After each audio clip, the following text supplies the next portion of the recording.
नमस्कार दोस्तों, स्वागत है आपका आशीष कोचिंग के एक नए वीडियो में। और व्याकरण के अंतर्गत हम जैसे चीज़ें पढ़ते जा रहे हैं, जानते जा रहे हैं, सीखते जा रहे हैं। और मुझे आशा है कि आप नोट्स भी तैयार करते जा रहे होंगे, क्योंकि हम छोटी छोटी सी चीज़ें लेकर के आते हैं और बहुत छोटे वीडियो में बहुत सारा कुछ हम जान लेते हैं। और इस बीच में अगर आप अच्छे से पढ़ रहे हैं, हर चीज़ को आप अच्छे से पढ़ रहे हैं, तो आप जरूर अच्छे से सीख भी रहे होंगे। तो आज उन सब से हट के संज्ञा, सर्वनाम, वचन, इन सब से हट करके एक बहुत अच्छी चीज़ मैं लेकर के आई हूँ आपके लिए।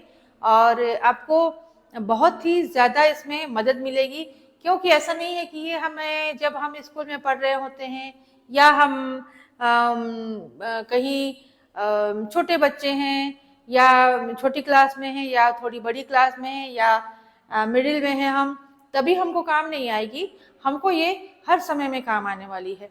कभी कभी हमको ऐसा होता है कि हमारे बच्चे हमसे पूछते हैं कई चीज़ें लिखने के लिए, तो हम वहाँ पर बिल्कुल शांत हो जाते हैं, हम कई चीज़ों को बता नहीं पाते हैं। तो ज़रूरी है कि हम इस चीज़ को जाने। तो चलिए चलते हैं हमारे विषय की ओर। आप देख रहे हैं जैसा कि निबंध है ना।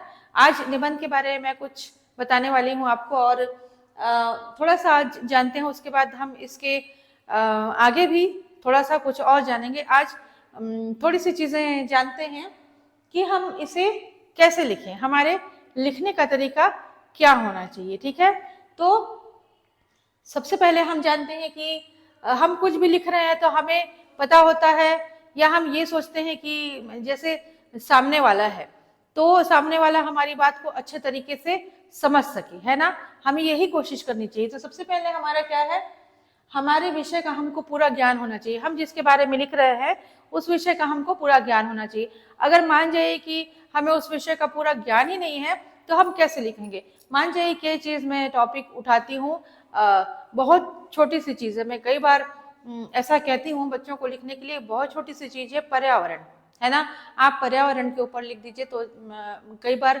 बच्चे उसके बारे में भी सोचने लगते हैं कि हम पर्यावरण के बारे में लिखें तो कैसे लिखें, है ना। पर्यावरण के बारे में क्या क्या चीज़ें आती हैं, पर्यावरण के अंतर्गत लिखने के लिए हम क्या क्या लिख सकते हैं। तो वही चीज़ है कि हमारे माइंड में जब हमें लिखने के लिए बोला जाता है, तब उस समय हमारे दिमाग में तुरंत से नहीं आता है कि हमें क्या लिखना चाहिए, हमें क्या क्या उसके अंतर्गत चीज़ें ऐड करनी चाहिए, है ना। तो सबसे पहले तो हम जो भी विषय ले रहे हैं हमें उसके बारे में पूरा ज्ञान होना चाहिए। ठीक है, अगर आप किसी को बता भी रहे हैं, बच्चे को बता भी रहे हैं, तो आप उसके बारे में पूरा ज्ञान रखें। इसके बारे में बहुत सारी चीज़ें ऐसी हैं, हमारे आसपास आज बहुत सारी चीज़ें ऐसी हैं, पत्र पत्रिकाएं, हमारा नेट है, कि जिसके माध्यम से हम चीज़ों को अच्छे से जान सकते हैं, समझ सकते हैं। तो ये हमारा हो गया विषय का पूरा ज्ञान। ठीक है, हम उसके बारे में पूरी जानकारी रखें कि हम उसके अंतर्गत क्या क्या ले सकते हैं। ठीक है, जल्दी से आते हैं अब दूसरे पॉइंट पे। ठीक है, जो भी अनुच्छेद हम लिख रहे हैं या बता रहे हैं, ठीक है, हम लिखे बताएं, मैंने इसलिए लिखा हम लिखे या बताएं। जो भी अनुच्छेद हम लिख रहे हैं, क्योंकि हम उसमें क्रमवार लिखते हैं। अभी मैं नीचे आपको बताती भी जाऊंगी कि कैसे कैसे हम लिखते हैं निबंध को। तो जैसे हम जो भी अनुच्छेद हम लिख रहे हैं, हमने चाहे तो वो 8 लाइन का लिखा, चाहे हमने 10 लाइन का लिखा, चाहे हमने उसमें पैरा चेंज करके लिखा है, हम जो भी चीज ले रहे हैं अपने अनुच्छेद में, हम जो भी कुछ बता रहे हैं, हमें जरूरी है कि वो सारे अनुच्छेद, हम जो अनुच्छेद बता रहे हैं वो एक दूसरे से जुड़े हुए होने चाहिए। ये नहीं कि हमने ये लिखा और उसके बाद हम जब दूसरे नंबर पे आ रहे हैं, दूसरा अनुच्छेद हम लिख रहे हैं, तो वो बिल्कुल अलग हो गया, है ना। जैसे हम लिख रहे हैं पानी के बारे में कि राजस्थान में पानी की समस्या है और पानी के लिए लोग बहुत दूर दूर तक जाते हैं, और उसके बाद हम नीचे आ गए तो क्या लिख रहे हैं कि जानवरों और पशुओं को हम यहाँ ले जाते हैं, वहां ले जाते हैं, यहाँ से चराने ले जाते हैं। तो ये सब चीजें क्या, ये दोनों अनुच्छेद जब हम लिख रहे हैं तो क्या एक दूसरे से मैच करेंगे? बिल्कुल नहीं करेंगे, है ना। तो वही चीजें हैं कि जब हम कोई भी अनुच्छेद हम लिख रहे हैं, कोई भी चीजें हम लिखते हैं, बोलते हैं, तो जरूरी है कि वो चीजें, अब हम यहाँ पे एक चीज की बात कर रहे हैं, हम एक सिटी की बात कर रहे हैं, उसके बाद तुरंत आप आ जाते हैं दूसरी तरफ, है ना। जैसे एक जगह के रहन सहन के बारे में हम बता रहे हैं, लोक संस्कृति के बारे में बता रहे हैं, उसके बाद सीधे हम आ जाते हैं दूसरी तरफ। तो ये चीजें गलत हो जाती हैं कि हमको इस चीज की गलती नहीं करनी है। ठीक है, ये आपका हो गया दूसरा कि हमारे अनुच्छेद एक दूसरे से जुड़े हुए होने चाहिए। ठीक है, अब है भाषा सरल स्पष्ट। ये बहुत महत्वपूर्ण चीज है, और एक दो चीजें और महत्वपूर्ण है, वो भी मैं बताती चलूंगी आपको कि भाषा हमारी क्या होनी चाहिए, सरल और स्पष्ट होनी चाहिए। ऐसा नहीं कि हमने बड़े बड़े शब्दों को लिख दिया, फिर उसके बाद अगर हमसे पूछा जाता है कभी कि इसका अर्थ क्या है, इसका मतलब क्या है, तब हम वहां पर नहीं बता पाते हैं। और अगर जो ऐसे बड़े शब्द हमने ले लिए और उसके बाद हम समझ नहीं पा रहे हैं कि हम इसको कैसे उपयोग करें हैं, तो उस समय भी हमारे साथ थोड़ी सी समस्या उत्पन्न हो जाती है। तो हमको ऐसे शब्दों का उपयोग नहीं करना चाहिए कि जो बहुत ज्यादा बड़े हों या जिसकी मात्रा में, जिसे लिखने में हमें कठिनाई महसूस होती है। तो हम ऐसे शब्दों का चयन ना करें कि जो हमारे लिए परेशानियां खड़ी करें, ठीक है। तो हम ऐसे शब्दों का चयन बिल्कुल भी नहीं करेंगे कि जो हम खुद ही नहीं समझ पा रहे या हम सामने वाले को समझा ही नहीं पा रहे। हम सामान्य बोलचाल की भाषा में जैसे बोलते हैं उस तरीके के शब्दों का हमको इस्तेमाल करना चाहिए, उस तरीके के वाक्यों का हमको इस्तेमाल करना चाहिए, ठीक है। अब उसके बाद हम आते हैं विषय की पर्याप्त जानकारी। अब हम जो भी हम विषय ले लिया है हमने अपने निबंध के लिए, तो उस विषय में अगर हम जानकारी नहीं रखते, जैसे मैंने यहाँ पे भी लिखा है विषय का पूरा ज्ञान, ठीक है, पूरा ज्ञान लिखा है, पर्याप्त जानकारी भी हमको होनी चाहिए। पूरा ज्ञान तो ये होना चाहिए, ज्ञान होना चाहिए हमको कि ये विषय क्या है, फिर जानकारी क्या होना चाहिए कि उसके अंतर, हालांकि ये दोनों चीजें एक ही है, ज्ञान जानकारी, लेकिन थोड़ी सी चीजें तो उसमें अर्थ में थोड़ा सा डिफरेंस है। जानकारी क्या है हमारी कि जानकारी हमें उसमें क्या क्या चीजें डालनी है, ये जानकारी हमको होनी चाहिए कि हम दे रहे हैं, जो जानकारी हम दे रहे हैं वो जानकारी सही है या नहीं है। ये जानकारी से मतलब ये है, ज्ञान मतलब कि हमें उसका पूरा ज्ञान होना चाहिए कि वो विषय क्या है, हम किस विषय के बारे में बता रहे हैं, वो विषय क्या है। जानकारी हम उसमें क्या क्या चीजें बताने वाले हैं, क्या क्या चीजें हम उसमें महत्वपूर्ण डालने वाले हैं। जैसे हम कभी किसी विषय पे लिखते हैं तो उसके फायदे नुकसान सभी कुछ लिखते हैं। जैसे मैं अभी यहाँ पर भी नीचे में आऊंगी तो मैं उसके बारे में आपको बताऊंगी कि हम किस तरीके से उसको लिख सकते हैं, ठीक है। तो ये आपका हो गया। अब उसके बाद साफ सुथरा और स्वच्छता पर ध्यान देना चाहिए। हम लिख रहे हैं कोई भी चीज तो जरूरी है कि हमारा जो लिखा हुआ है, हमारी जो लिखावट है वो साफ हो। अक्षरों पे हम ध्यान दें कि हमने साफ लिखा है कि नहीं, जो भी अक्षर हम लिख रहे हैं वो हमारे दूसरे को समझ में आ रहे हैं कि नहीं। कई बार ऐसे ही होता है कि हमारे जो बच्चे हैं जो लिखते हैं निबंध, वो लिखते तो सही हैं लेकिन जब उनके अक्षर कुछ समझ में नहीं आते हैं तब उनके मार्क्स कट जाते हैं। तो ऐसे में दिक्कत होती है। तो ऐसे में, और ये निबंध जो होता है, हमारे जो पत्र लेखन आते हैं, ये सारी चीजें क्या आती है हमारे लिए ज्यादा नंबर के होते हैं। कभी हमारे 5 नंबर के आते हैं, कभी 8 नंबर के आते हैं, कभी 10 नंबर तक के भी आते हैं। और कभी कभी हमारी प्रतियोगिताएं भी होती हैं जिसमें हम निबंध लिखते हैं। तो जरूरी है कि हम छोटी छोटी बातों का ध्यान रखें, ठीक है। अब इसके बाद देखिए विराम चिन्ह। विराम चिन्ह ये भी बहुत ही जरूरी है, बहुत महत्वपूर्ण है कि हमें विराम चिन्ह कहाँ कहाँ लगाना है, कैसे कैसे लगाना है। हम एक लाइन बोलते जाते हैं, बोलते जाते हैं, बोलते जाते हैं, अगर हम वहां पर कॉमा का उपयोग नहीं करते हैं, जहां पूर्ण विराम है अगर हम वहां पर पूर्ण विराम नहीं लगाते हैं, तब फिर मुझे ऐसा कहना है, मैं तुमसे कहना चाह रहा हूँ, मुझे ऐसा कहना है, मैं तुमसे कहना चाह रहा हूँ कि मैं यहाँ जाना चाहता हूँ, इस तरीके से कुछ भी वाक्य हम नहीं लिखेंगे।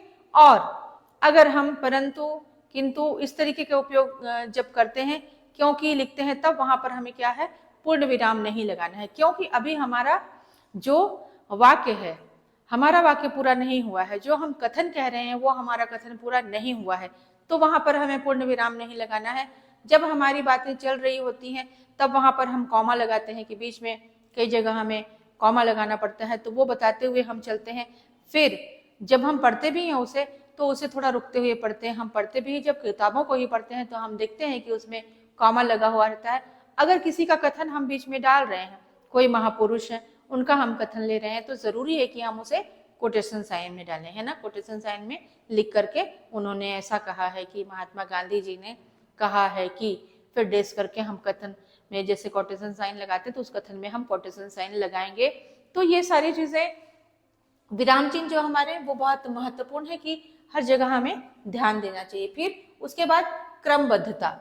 क्रमबद्धता मतलब कि ऐसा नहीं कि आपने प्रस्तावना लिखा, फिर आपने बीच में कुछ 2-3 लाइनें लिखी, उसके बाद आपने वहाँ जो लिखना था उपसंहार लिखा, फिर उसके बाद आप लिख रहे हैं लाभ हानि, फिर उसके बाद आप कुछ लिख रहे हैं, तो वो चीजें गलत हो जाती हैं।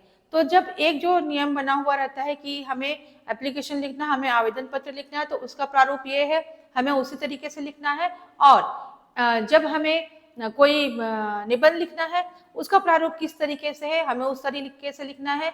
अनुच्छेद हम लिख रहे हैं तो वो अनुच्छेद हमें किस तरीके से लिखना है, ठीक है, ये हो जाता है। ठीक, क्रमबद्धता जरूरी। उसके बाद लिखने के बाद हमें पढ़ना चाहिए, है ना, हमें पढ़ना चाहिए और पढ़ करके आवश्यक सुधार जरूर करना चाहिए। जब हम लिख रहे हैं, कहीं पर हम परीक्षा दे रहे हैं, हम किसी को बता रहे हैं, तो जब हम कहीं पर भी लिख रहे हैं, चाहे परीक्षा हो, मैंने कहा जैसे, फिर या हम किसी और को लिख करके दे रहे हैं कि भाई हमारी ज़रूरत है, हमें उस विषय की पूरी जानकारी है, ज्ञान है, पर्याप्त हमारे पास नॉलेज है उसका, तो हम उसे लिख रहे हैं, तो हम उसे एक बार ज़रूर पढ़ें कि हमने क्या लिखा है। और पढ़ने के बाद जो उसमें आवश्यक सुधार होने चाहिए, कहीं पर जैसे मैंने अभी कहा कि हमें कॉमा लगाना है, कहीं पर पूर्ण विराम लगाना है, कहीं पर हमें कोटेशन साइन लगाना है, तो ये सारी चीज़ों का हम ध्यान रखें और उसमें आवश्यक सुधार जरूर करें।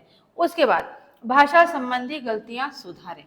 हालांकि यही चीज़ है कि आवश्यक सुधार जो करना है, लेकिन भाषा संबंधी भी कुछ गलतियां होती है। ये दोनों चीज़ें एक नहीं, कई जगह हम कई जो शब्द होते हैं या वाक्य होते हैं हमारे, उनको हम एक जैसा समझ लेते हैं, लेकिन जब हम उसे समझेंगे तो वो चीज़ें थोड़ी सी अलग होती हैं और थोड़ी सी उसमें हम उसमें अंतर खोज सकते हैं। हम कई बार मैंने समास संधि में भी बताया कि एक जैसे दिखने वाली चीजें हैं, संज्ञा सर्वनाम में एक जैसे वाले, एक वचन बहुवचन हम पढ़ रहे थे, तो उसमें मैंने बताया कि एक जैसी दिखने वाली चीजें हैं, बहुवचन है वो एक वचन है, एक वचन है वो बहुवचन है। तो कई बार ऐसी चीजें हमारे सामने आती है कि जो एक जैसी दिखती हैं लेकिन उनमें अंतर होता है। तो यही चीज है कि जो भाषा संबंधी गलतियां होती हैं उनको हमको सुधारना चाहिए। कहीं ये श है, मैंने भाषा ही लिखा है, ये श है, इसकी जगह अगर मैं शक्कर का लिख देती हूँ तो वो गलत हो जाता है। अगर मुझे गलतियां, ऐसे मैंने नुक्ता नहीं लगाया है तो वो गलत हो जाता है। तो बहुत सारी ऐसी चीजें हैं जो हमें उसमें सुधार करना चाहिए, ठीक है। उसके बाद आते हैं कि हमें सबसे पहले क्या लिखना है, ठीक है। सबसे पहले हम लिखते हैं प्रस्तावना, ठीक। निबंध का सार, हम जिस विषय को भी ले रहे हैं तो हमें उसमें निबंध का सार बताना है कि हमने किस चीज को लिया है, हम क्या बता रहे हैं, प्रस्तावना में हम क्या बता रहे हैं, किस चीज के बारे में बता रहे हैं, उसका थोड़ा सा सार हम ले लेते हैं और मुख्य तत्व उसके बताते हैं कि इसमें हम क्या क्या चीजें आती हैं, क्या क्या बताने वाले, इसके मुख्य तत्व क्या क्या है। फिर उसका परिचय होना चाहिए, उसमें जो हम प्रस्तावना लिख रहे हैं उसका परिचय हम जरूर देंगे, ठीक है। उसके बाद परिचय, मुख्य तत्व, निबंध का सार, ये सारी चीजें क्यों जरूरी है, इसलिए जरूरी है कि ताकि सभी समझ सके कि हम किस चीज को बताना चाह रहे हैं, कौन सा विषय लेकर हम आपके सामने उपस्थित हैं, ठीक है। तो जैसा पर्यावरण की बात मैंने की थी, तो भाई पर्यावरण हमारे आसपास में हम देखते हैं कि हमारा पर्यावरण जैसे पेड़ पौधे सभी कुछ शामिल है, और उसमें हम क्या क्या चीजें और शामिल कर सकते हैं ये हमें पूरा सार में हमें बताना होगा, थोड़ा सा बताना होगा। उसके बाद विस्तार, ठीक है। तो विषय से संबंधित हर पक्ष का अलग अलग अनुच्छेद में वर्णन करना है। जो भी हम विषय ले रहे हैं उससे जुड़े हुए जो भी तथ्य हैं, जो भी अनुच्छेद हैं अलग अलग, उसे हमें वर्णन करना है, अलग अलग वर्णन करना है। जैसे हम कर रहे हैं अब हम हमारे लिए क्या क्या जरूरी, उसके अंतर्गत क्या क्या चीजें आती है, पर्यावरण के अंतर्गत हमारी क्या क्या चीजें आती हैं, हम उनको ध्यान में रखेंगे। उनको हर पक्ष को हम अलग अलग तरीके से बताएंगे कि ये ऐसा है, ये ऐसा, ये ऐसा, पेड़ पौधे हमारे लिए क्या महत्व रखते हैं, है ना। फिर उसके बाद पर्यावरण में हमारे आसपास में हमें क्या करना चाहिए, क्या नहीं करना चाहिए, ये सारी चीजें हम ध्यान में रखेंगे। क्या चीज उसके लिए फायदेमंद है, क्या चीज नुकसानदायक है, हम कैसे उसको सेफ रख सकते हैं, हम कैसे उसकी सुरक्षा कर सकते हैं, हमारे लिए वो कितना महत्व का है, ये सारी चीजें उसमें आएंगी। कैसे उसको नुकसान हो रहा है, हमारे पर्यावरण को कैसे नुकसान हो रहा है और हम कैसे उसे नुकसान से बचा सकते हैं, है ना, हमारी क्या जिम्मेदारी है, ये सारी चीजें आती हैं जो हम हर पक्ष को हम अलग अलग से वर्णन करेंगे और अनुच्छेद में डालेंगे हम उसको और उसको वर्णन करेंगे। अगर आप ये सारी चीजें सीखते हैं ना, छोटी छोटी चीजें, तो आप किसी भी चीज के ऊपर अगर आप इन सब चीजों को, अगर ये पॉइंट्स आप लिखते हैं तो इन सब चीजों को आप आसानी से किसी भी निबंध को आप लिख सकते हैं और बहुत अच्छे तरीके से लिख सकते हैं। बस आपको ये सारी चीजें जो मैंने पॉइंट बनाया है आपके लिए, तो ये सारी चीजों का बस आपको ध्यान रखना। उसके बाद कोई भी निबंध लिखना आपके लिए बिल्कुल भी मुश्किल नहीं होगा, ठीक है। उसके बाद आते हैं हम उपसंहार में, जो हमारा अंतिम होता है, अंतिम जो हम लिखते हैं। तो इसमें हम क्या लिखते हैं, सभी बातों विचारों का सारांश। हमने जितना बताया है ना, कि ये चीजें हमने जैसे बताई है, तो हम उसको बताएंगे कि वो सारांश में, सारे विचार का जो सारांश जैसे हम लिखते हैं कि ऐसा ऐसा है, हमने ये सब पढ़ा है, ये विषय हमने पढ़ा है, इसमें ऐसा ऐसा है, तो इसलिए हमको, हमारी जिम्मेदारी है कि हमको पर्यावरण, जैसे पर्यावरण के बारे में ही हम बात कर रहे हैं, तो हम जानते हैं कि हमारे लिए कितना जरूरी है। हमने जाना कि ये इस तरीके से है, इस तरीके से हमने लिखा, और उसके बाद बहुत ज़रूरी है कि हम इसकी रक्षा करें, सुरक्षा करें, ये हमारे लिए बहुत ज़रूरी है और हमें इसका बचाव करना चाहिए। इस तरीके से बहुत जो भी चीज़ें हम लिख रहे हैं, जो भी चीज़ें हमने इसमें डाली हैं, क्योंकि बहुत बड़ा सा विषय है, तो चूंकि हम अभी निबंध इसमें नहीं डाल रहे हैं, तो बहुत बड़ा सा विषय है। हमने सार में आपको बताया है कि आप मुख्य तत्व, परिचय,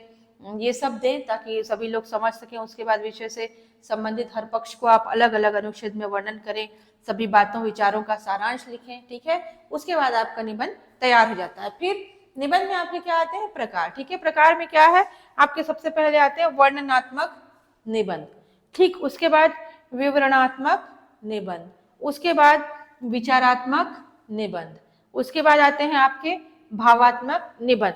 तो अभी थोड़ा सा ही मैंने इसमें समझाया है आपको, कोशिश करूंगी कि एक आध और हम इसका भाग बनाएं और उसके बाद हम अच्छे से आपको और भी समझाएं। तो इसमें वर्णनात्मक में सामान्यतः आते हैं क्या, स्थान, वस्तु, दृश्य, बहुत थोड़ी सी मैंने बताने की अभी कोशिश की है कि दृश्य है ना, थोड़े से शब्दों में मैंने लिया है, स्थान, वस्तु, दृश्य आदि से संबंधित जो होते हैं वो आपके वर्णनात्मक निबंध होते हैं। जैसे रक्षाबंधन, होली, वर्षा, ऐसे हम करते हैं ना, कोई भी त्योहार हमने ले लिया, तो वो आपका क्या हो गया, वर्णनात्मक निबंध के अंतर्गत आएगा। उसके अंदर हम उसको बताएंगे, उस विषय को लेंगे और उसके बारे में हम वर्णन करेंगे, ठीक है। अब विवरणात्मक निबंध ये कैसे होते हैं, जैसे कहीं हम यात्रा करने के लिए गए हैं, है ना, तो कई बार यात्रा विवरण भी लोग लिखते हैं, तो वो यात्रा का हम विवरण दे सकते हैं, इसके अंतर्गत वो सारी बातें आती हैं। उसके बाद कोई उत्सव हुआ हमारा, तो वो उत्सव है ना, उस उत्सव को हम ले सकते हैं। जैसे कि देखिए कि पंडित नेहरू जी के बारे में हम लिख रहे हैं, ठीक है, या हम रेल यात्रा के बारे में लिख रहे हैं, तो ये जो हमारा होगा, ये इस तरीके से जो आएगा, ये विवरणात्मक की श्रेणी में आएगा, ये सारे निबंध आएंगे, ठीक है।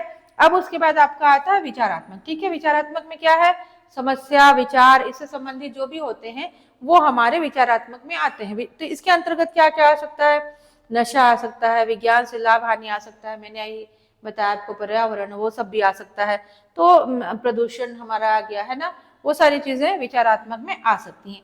अब उसके बाद आपका भावात्मक है। भावात्मक, इसके नाम से ही पता चलता है हमें कि भाव तत्व की इसमें प्रधानता है, जिसमें भाव तत्व की प्रधानता हो। तो भाव तत्व हमारे क्या क्या हो सकते हैं, ऐसे तो बहुत सारी चीजें आती है, मैंने उदाहरण में परोपकार हो गया, आपका साहस हो गया, है ना, इस तरीके से कोई भी भाव तत्व को हम ले सकते हैं जिसमें भाव तत्व प्रधान होता है, वो हमारा भावात्मक निबंध होता है। तो देखिए आज का ये अंक हमारा था जिसमें हमने निबंध लिखने के तरीके के बारे में आपको बताया। उसके बाद कैसे कैसे हम लिख सकते हैं, थोड़ी सी हमने उदाहरण देने की भी कोशिश की है, और आशा करते हैं कि ये जो हमारी कोशिश है ये आपको पसंद आ रही होगी। और आप हमेशा कमेंट्स करते रहिए और हमारा आप हौसला ही बढ़ा रहे हैं, आप सब्सक्राइब भी हमें करते जा रहे हैं, तो हम चाहेंगे कि आप और शेयर करिए, सब्सक्राइबर्स हमारे और बढ़ें और हमारा हौसला बढ़ाते रहिए, कमेंट्स करते रहिए, हमें आगे बढ़ाते रहिए। आज के लिए आज का अंक बस यहीं तक, फिर आपसे मिलेंगे, नमस्कार।